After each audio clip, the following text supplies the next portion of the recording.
नागपुर में मंत्री चंद्रशेखर बावनकुळे ने कांग्रेस के जश्न पर तीखी प्रतिक्रिया दी। उन्होंने कहा कि ये मुद्दा महिलाओं के सम्मान से जुड़ा है, राजनीति का नहीं, और जनता चुनाव में कांग्रेस को इसका जवाब देगी।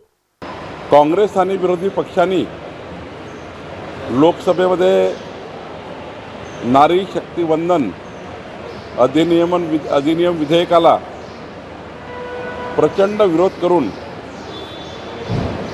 नारी शक्ती विधेयक अधिनियमाच्या विरुद्ध मतदान करून काँग्रेसचं महिला विरोधी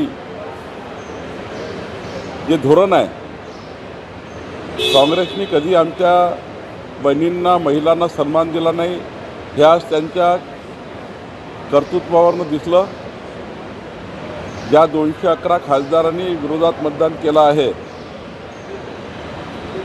या खासदारांना त्यांच्या मतदारसंघामध्ये आणि एकूणच देशामध्ये 545 सीटवर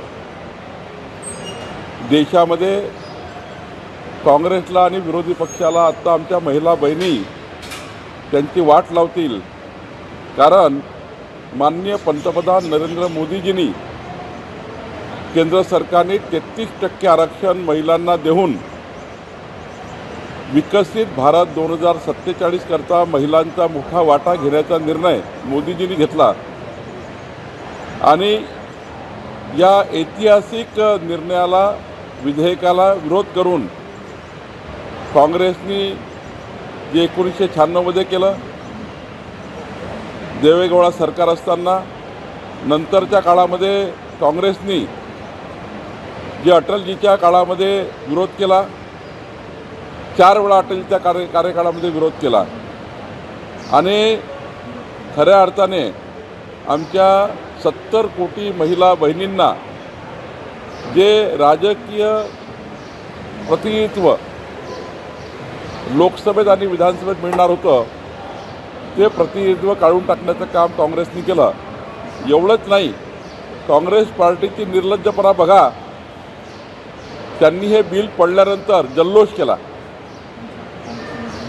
हा जल्लोष म्हणजे आमच्या बहिणीचा अजून मोठा घोर अपमान आहे आणि त्यामुळं हा विषय केवळ राजकारणाकरता नाही आहे,